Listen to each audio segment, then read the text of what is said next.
Hello, everybody, and welcome to another My Music.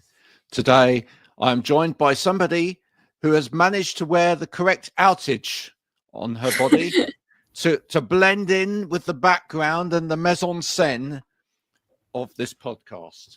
Rosie, thank you so much for wearing pink. No worries. Pink and a white sort of kitchenette background, you see. It kind of all marries in, which is fantastic.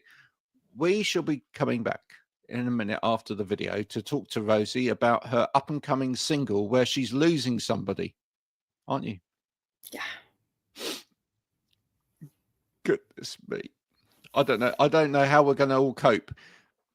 You just have to stand around and come back in a minute and find out how Rosie's coping, okay? Keep on, don't stop.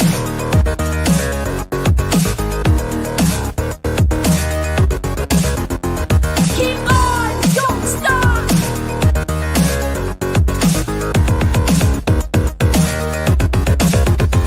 Keep on, don't stop.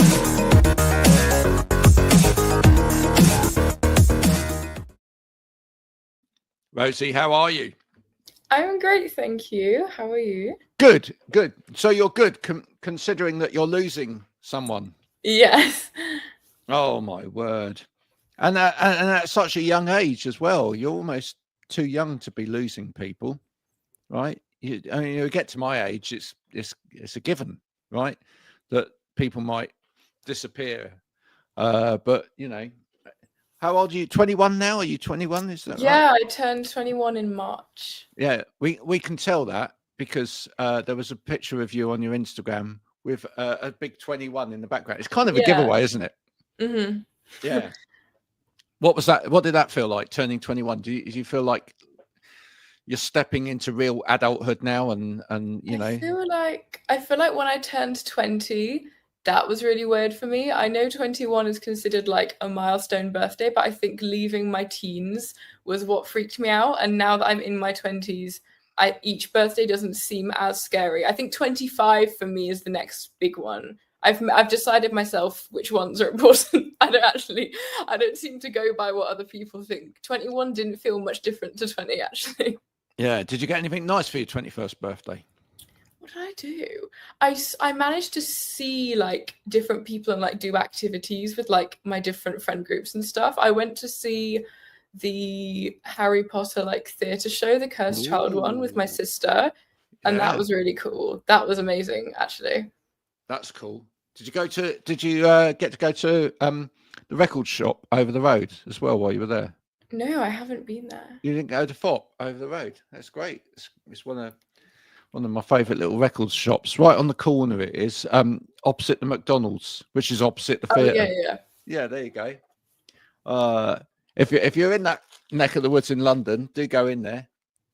They've got all sorts in there, and they tend to have like T-shirts and things like that in the downstairs. Hundreds of them, hundreds of T-shirts. Yeah, bought many an album in that record shop before now. So 21 didn't feel like 20. 20 felt like a kind of out of body experience for you. Mm-hmm. Interesting. Okay. What was it about leaving your teens that frightened you? I think it's you really become like a real person in that time. Like you start to get independence and like before that I wasn't real. I mean, you're just a kid. You're just kind of like frolicking and thriving, and then when you're a teenager, you start to actually like make proper decisions for yourself. And like, I feel like think about from the age of 13 to 19. I'm like, yeah, I feel like a different person. Like, you really become someone else in that time. So it's weird to like leave it behind and not be like a teenager anymore. But I think I did. Yeah, turning 20 was weird for me. But I think turning 21, also I felt a lot more like I had my decisions together a bit more. I'd like accomplished more. And I think I felt a bit like looking back on the past year, I was like, oh, I feel like I'm really happy with where things have gone. Whereas my teens, so much was changing all the time. It felt like I hadn't had that chance to like reflect in a positive way sometimes. I mean, when you're a youngster in the field of music, I mean, is it almost feel like a pressure though when you're like you suddenly hit sort of like 2021 and whatever as well, in that, you know, some people have made it by then, right? Do you know what I mean? I think there's a lot of pressure in music to, like, your age matters a lot, and people seem to really judge, like, oh, what have you done by a certain age is like a big thing. But then, I think that definitely played a part in it. Like, up until I think my last birthday was the first birthday where I felt like, okay, I feel happy with what I've achieved. Like, I didn't feel like every birthday before that had almost felt like I was running out of time to do something. And then I feel like this birthday, I was like, I think it's very important that musicians figure out how they want to measure their own success, because something I've learned from being at a music school is like everyone actually has a very different idea of what making it is. Like, some people it is, I need to be able to make this much money off my music. And some people it's, oh, I want to be recognized this much with awards, or I want to go to these countries. For me, it was always very like fan base focused. I wanted to really like connect with people on like an authentic level, and I wanted to kind of make my mark with music that felt very like personal and kind of helped other people to feel healed and seen in the way that I do when I listen to my favorite artists. So for me, my measurement of success was quite weird and like hard to measure. It was never numerical. I never thought to myself, oh, I need to earn this much money, or I need to have this many followers specifically. It was always about like quality over quantity. So I never was sure, how am I ever going to feel like I've achieved that, and will I ever feel that way? And then I guess it just kind of suddenly struck me. I was like, oh, I do actually feel that way now, which is nice. So if you write one good song that changes somebody's perspective on life and helps them through, then that's good enough for you. Like, I feel like when I never really envisioned, like, for example, the last show I played, I got given like a fan gift, like a bracelet someone had made for me, and like stuff like that is like, it's literally on my pinboard over there. Like, I keep that stuff, like it's very special to me. Like, I think when I started to meet fans in person at shows, that was when I was like, you can put faces to the names that you see in like the comment section of your like TikToks and stuff. It's like, it's kind of really made me realize every single person that I get a nice comment from or a nice message from, like, they're like a genuine person, and I have reached them in some capacity, and that's what I really like enjoy the most. Well, I noticed this on your Instagram. You've got a couple of shots where it's like a search engine, right? Yeah, of you being looked up, and on the first one it says Rosie Gault, singer. Mm-hmm. Yeah, and the second one it says musical artist. Yeah, I don't actually know what determines that. It's not something that I am in any control of. I know search engine optimization is a thing. I know that how many pages use certain links makes a difference. So like, my website is now much higher up on the search engine than it used to be, because I've hyperlinked it in my socials and stuff like that. But honestly, I've been many things. I've been singer. At one point it just said artist. Now it says musical artist. I think it depends what people write about me, because I do interviews and stuff sometimes, and I think the words that appear the most often in association to my name determine what that says. So sometimes it changes, and I don't know why. I get it. Right, before we talk about your new piece of work, right? You asked some great questions as well on your Instagram. I thought it'd be quite fun if I asked those questions back at you. Okay. So let's go for this. This is one question that you've asked everybody. What's a song lyric that's so good you want to know how the artist even thought of it? My mind immediately goes to like the Folklore album. Right. I think the song Mirror Ball by Taylor Swift is one that I really wish I could have thought of. What's one line from that? I think the way she said, like, just the line, when I break it's in a million pieces, on its own doesn't sound that like crazy, but the way that she's explained the song, where basically like when she says mirror ball, it's like a glitter ball, and it's made up of lots of tiny little broken pieces, but then from a distance it's like looks really shiny and everyone loves it. And the song is basically a metaphor for someone who kind of tries to reflect everybody else's behavior to be liked more, and someone who feels like they're always performing And I think it's so clever, and I absolutely love it. And I would never have thought of that. And also, in a couple of posts, you talk about window seats, right? So, and that kind of reminded me of like Philip Larkin poetry. Do you know Philip Larkin? I've heard of it, yeah. Yeah, right. Where he like describes like going on a journey in a train and things like that. I mean, there's something very poetic about window seat. But the question I want to know is, have you ever argued with someone about who's sitting in the window seat? No, I'd be too scared. Really? Yeah, no, I'm not very confrontational, actually. In my heart and soul, I always hope that I'm going to be in the window seat. But if someone gets there before me, I just accept my fate. Oh. So now listen, if anybody sees you out and about and you're on a train or whatever, and like you're jostling for the window seat, they now know that they need to give you the window seat, yeah? Yeah, I would never ask for it. The only time that I don't like having a window seat is on a plane, because planes scare me a little bit. So I don't want to see. I don't want to know what's going on out there. But everywhere else, especially buses, I love window seats. I'm on a plane in the early hours of tomorrow morning. Oh. That's fun. Where are you going? I'm going to Kos, Greek island. Yeah, I've not been there. That's 4 hours on the plane. That's not too bad. Do you know what? Looking out the window on a plane, that ain't scary. Sitting next to a young child on a plane for 4 hours, that is really scary. That's scary, yeah. That is really scary, especially when you've got a young child like ours who has ADHD and autism, and once nearly got us thrown off a plane for screaming at everybody that apparently his mum had kidnapped him. And that everyone was going to die. Oh no. Yeah. So honestly, once you've been through that, sitting on a plane and looking out, no, absolutely nothing else is there. So tell us about this song of yours that where you're losing someone. That's firstly, that's very careless. But who is it you're losing? So this was about, I guess it is kind of like a breakup song, but it actually was written about someone who I hadn't been in like an official relationship with. I talk about this a lot online. I think it's becoming more and more common, especially like younger generations.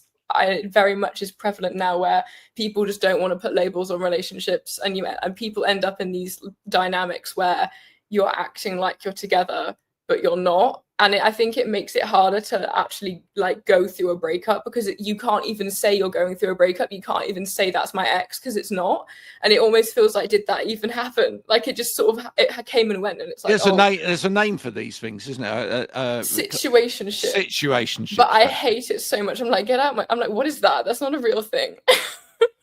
But that's the worst part, is that it's not a real thing. You know, this is really very, very confusing to people of my age, don't you? Yeah, it's confusing to us as well, but it's like we're thrown into it. Yeah, I think it's more, definitely can happen. All genders can be on either side of the spectrum, but it's very common for the boy to not want to put a label on it and the girl to be very emotionally invested. I know every girl I know has been in that specific dynamic, and that's kind of what this was about. I mean, in my day, that was just like, that's just a cop out. That'd be called a cop out. That's just like a boy. It is. That's like a boy wanting to have his cake and eat it, is what we. Yeah, exactly. Yeah, and that happens a lot, right? That's just dreadful. Boys, what's the matter with you? Right? If you got a nice young lady, you know, she's good looking. She makes you laugh. She's witty, she's engaging and whatever, she gets on with your parents. So what's the matter with you? You know, why would you not want to commit to that? What is it that you think makes it okay for these to go into situationships? That's a dreadful word. I think I've become very interested in attachment styles. I don't know if you've ever seen much about them online, but I find it very interesting. There's anxious attachment, which is when people tend to like really latch onto people and be almost like smother them. Then there's like avoidant attachment, where someone kind of views a relationship as like a threat to their freedom and their independence, and they pull back even if they like that person a lot. And then there's secure, which is what you want to be, where you're fine. And then there's disorganized, where you're kind of a combination of the two. And I find it all very fascinating. And I think that a lot of people who have an avoidant attachment style, they end up in this situation where they do really like a person, but they have these problems where they get like, they feel like it's too much all the time, so they pull back. And I think that's probably where it comes from mostly. But have you watched any of my new favorite reality TV show, which is just mad, which is Virgin Island? No. You've not watched anything, any of it? Do you know what it is? Well, it is what it says on the tin, right? It's basically, I think it's 12 young virgins have gone to one of the Virgin Islands with the intention of losing their virginity. What a strange concept. I absolutely know. But it's really quite interesting. And there's like ethical elements of it, which are a bit, and they're using surrogate partners to help them through this situation. But some of the stats that are coming out of it are really quite interesting. I mean, who knew that this generation, there's kind of more and more people in that situation that haven't lost their virginity. And actually, when they start talking about the sort of emotional detachment side of it, and how actually a lot of it comes from these people struggle with relationships, full stop, and they struggle to connect with other people. It kind of then comes back to what you're just talking about, you know. I wonder, like, how much of a problem, like the old, swipe left, swipe right, online dating, doing everything in a different way as calls all these problems. We had to talk to people back in the day, right? You had to just get on with it. You had to, meet people, talk to them, form relationships and whatever. Do you just think people are struggling to form relationships, full stop? Yeah, I think now people definitely are more afraid to see something as long term, or like, I think it's very easy now with the internet as well to always think I could find something better. I think that's an element maybe that makes commitment difficult, is thinking like, and also so many people online that they only show the good parts of their relationship. So you see these couples online that act like they're completely happy 24/7, and then when you have an argument with your partner, you then think like, oh, am I in an unhealthy relationship? Like, I know that I tend to catastrophize and always question myself, like, is this good? Am I happy? Because I don't know what I'm meant to feel, because you're looking at stuff that isn't real, if that makes sense. Like, it's harder to think like, is this normal? Because everyone online is telling you something different, like how you should feel. So I think everyone thinks, oh, I should be in a relationship that's like this or like this, and then no one can actually work on. I think people don't like to accept that being in a relationship sometimes is work. Like, it's not going to be happy all the time. 100%. 100%. If it's not difficult, then it ain't worth having. So who's the song talking to? Was it talking to yourself first? Was it, or was it? It's kind of directed to the person. Like, when I say you or we, it's like directed to that person. I wrote it. This was one that I wrote a really long time ago, actually. There's like, if you look on my Instagram, I have like a highlight of writing where I just put like voice notes and stuff on my Instagram. And there's the first ever video that I put on that highlight is this song when I wrote it, like, wow, like so long ago. I don't even know when it was. I think it was 2024. Like, it's been time. I think summer. So maybe it's coming up for a year. I don't know. But this is one that I wrote quite a while ago, and then I kind of sat on, and I couldn't get it out of my mind. This is a song that I feel like it really put something into words that I was struggling to kind of talk about. So I wrote it kind of directed to that person because I wasn't actually in contact with the person themselves. So I kind of write things instead. Like, if I know that I don't actually want to speak to someone about something, I'll write songs instead, because it gets my thoughts out without like causing chaos in real life. has the person involved, have they heard the song? I don't know. No, maybe. Maybe, I don't know. What I haven't sent it to him. Well, what do you think he'd think of the song if he heard the song? I know he knows that I write songs about him and that he's fine. So he's probably fine. I don't think he would disagree with anything I said. Yeah. What then?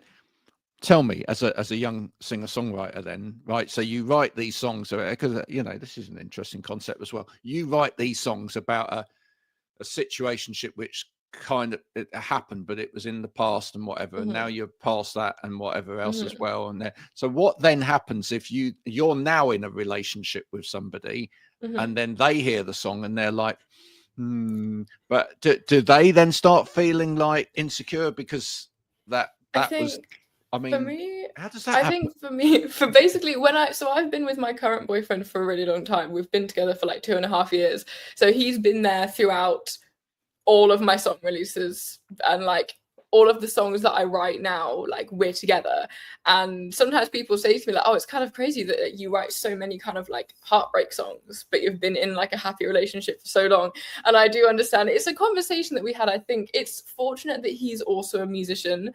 So he kind of can really, he understands that you can take inspiration from past versions of yourself without it being necessarily a reflection of your direct thoughts in that moment. So like this song, for example, came from just me realizing that I was just forgetting the whole thing. Like I was, it had been time since this past relationship. I was forgetting details finally, and like I was moving past it. But I thought the process of forgetting a person in and of itself, I found quite interesting, and like almost the desire to hang on to things just so that you have some proof that it even happened at all.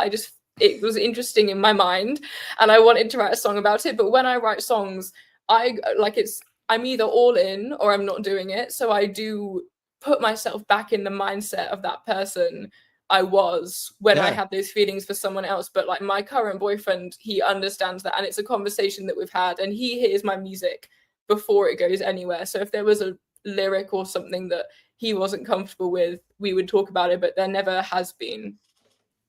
But the thing is, as soon as you put it into a song, then every time you perform that song, that you're always then reliving some aspect of that. So you never completely let go of that memory because it's now immortalized in the song. But I'm guessing, is there a part of you then where you get to a point where you understand that there's a transference of this then not being about you and that relationship anymore, but it's actually you've created something which will then help other people that are going through that?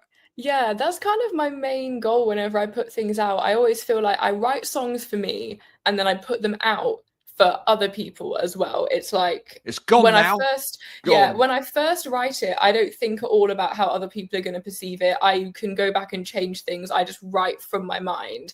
I write so many songs and most of them I don't share because they're just for me, and I think, well, this is just a load of waffle. I was just like, it was all coming out of my head. And then there are certain ones that I select that I feel like really resonated with me, and I think, oh, this could resonate with someone else. And then from that point, it's almost about an idea. Like this song for me is about like losing a person, forgetting a person, and realizing that the memories you have of them are the only proof you have left that you ever mattered to each other, and like you have no control over forgetting stuff. It's really freaky realizing that that's like the last piece to go. And I know there are other people that have felt the same. So for me, like even if I wrote the song from a personal experience, once it goes out, it's about every person that's experienced that and not just like me. That's quite a safe way of dealing with it, I think, as well. Will we ever get a song from you and your boyfriend together? Will we ever get a romantic duet? Will we ever? That could be fun. We've worked on stuff. He did some percussion for my song Medusa, so he has been involved. He's also my drummer when I do like full band shows. But we haven't actually written lyrics together. But definitely, it's something that I would do because I love collaborating with friends and people around me. Yeah, you could have a bit of a sort of Lady Gaga, Bradley Cooper moment, couldn't you, at some point? You never know. Yeah. What's coming next from you, Rosie? I mean, obviously, you've got, now that you're 21 and you've got responsibilities, and you're starting to get to be an adult and whatever, you probably the sort of big gig with Taylor Swift is probably on the cards now, isn't it? I mean, is that is that next on the agenda? What's happening next? I just see where things go. I've got some stuff lined up that I know will be like projects that are like going to be following this one. I would love to do some more shows with full bands, because I've been doing a lot of like acoustic stuff, and I think it would be fun to bring back full band things. I would love to play in some other cities. I have a lot of people that request I come to like certain cities, and I've been building some connectionsHere there. have you had requests for, young lady? Come on, I've had a lot of people say Manchester, but that's so far away from me that it scares me, but I'm working on it. So obvious that everybody plays Manchester. Manchester, Nottingham and Lincolnshire area, I always pay close attention when people say that, because I'm from there. So I actually do know some things already, which would be good. So more people have been saying Midlands, and I think I would like to do that because I already know some musicians there. Right. Some people have been saying Brighton, which would be good as well, because that's not that far from London.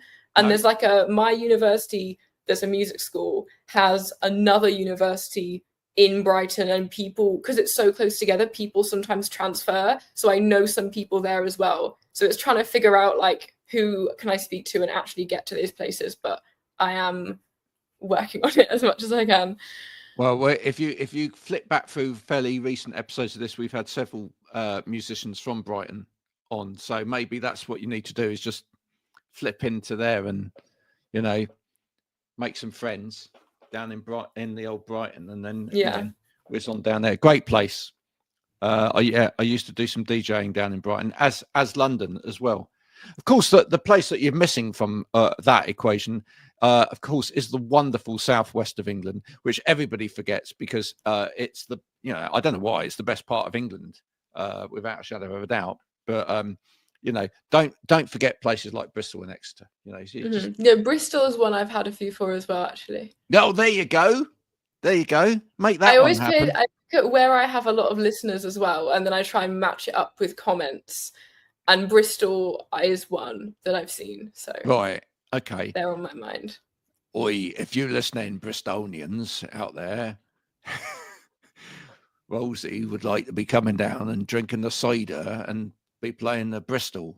All right, so vote for her, and she may just do that. All right, good. There you are. That's my best Somerset accent, which is pretty awful, really. The rest of my family actually talk like that, because that's where we're based. Yeah. Do you know much about the southwest of England? Are you aware of the culture down here? Yeah. You know who the Wurzels are? Who? The Wurzels. Oh, you see, you got to find out who the look up the Wurzels afterwards. Wow, what a pop band what a pop combo they were, really. Yeah. And do you like cider? I do like cider, yeah. Well, there you go. That's fit in. That's the main reason to come down to the West Country. It's like everybody just drinks cider. So you've got this new single coming out. It's coming out Saturday. I will get this out today, so that perfect. Time wise, that people can pick up on that, and they can add that to their playlist, etc., and then tell you and other people about it, and not tell you about it, but tell you how much they love it and whatever else. Have you got anything else kind of lined up for releases this year? How many more songs? Really couldn't say. It's all very cryptic and on the down low, but I've got a lot of people. I love paying attention to the songs that like fans request, because I post so many just clips of me playing stuff on the piano and playing stuff on the guitar, and then some of them just seem to stick in people's minds over others, and I love paying attention to which ones have. So those are the ones that I tend to kind of hone in on. So I've been in the recording studio a lot, and I've got some stuff ready to go. Nice. If you could pick one song from sort of recent months in the charts or whatever that you could cover, what would that be? I do want to do more covers, actually. What do I love a lot at the moment? I've never stopped being, it's not even that recent. In my mind, in my heart and soul, it's recent, but it's actually been a while since Taylor Swift's new album came. But Fortnite, I listened, and an acoustic version came out. That's maybe why I feel that it's new, because there's now an acoustic version. But I love that song so much. I love the bridge of it. It's kind of a bit too low for me, so I probably need to do it in a higher key. But I might actually do that at some point because I love it. Nice. Maybe we'll get you doing something completely outside your comfort zone as well at some point. Yeah, I mean, I do actually listen to a lot of music that's nothing like the music I make. Recently, I've been really into Radiohead, which is very different. But I really want to cover like Fake Plastic Trees. I was going to say you should really do that. Because it has some really good vocal flips and stuff. I love that song. Absolutely. And that's where you get your boyfriend involved as well. On that. That would be brilliant. Oh, I can hear you doing that. Yeah, I sing it all the time. I love it. I just need to learn the chords properly and stuff. Yeah. Oh, we want to see that now. I'll work on it. We'll work on it. You just do like a little teasy of it. Do you know what I mean? Just like, fake plastic. Just do that little bit with the guitar going and and just go, anyone want to see this? Yeah. And they'll all go, yeah. Well, I hope it's going to be a brilliant year for you. Are you going to play any festivals at all? Are you going to go to any festivals yourself or be at any festivals? Or? What am I going to this year? I'm going to Hyde Park in London to see Noah Khan and Gracie Abrams. Nice. And I'm also seeing Oasis, which will be really cool. Wow. Those are the shows that I'm going to. In terms of shows I'm playing, yeah, I'm working on arranging like a band show. And then also I might do, when the weather is really nice, I've been looking into areas that I'm allowed to play just like acoustic outside. Because I do struggle sometimes with like venues having age restrictions, and my fan base is like a lot of them are under 18. So that would be quite good for me because then it wouldn't be like an issue for anybody. But certain areas you need like a permit, which I don't have. So I don't want to get like arrested. So I'm looking into it very carefully. But most parks you can just play the guitar and have people, as long as it's not more than a certain number of people. It has to be like a massive crowd of people for you to actually get in trouble for doing that. I think if it's under 500, you're fine in virtually every borough of London.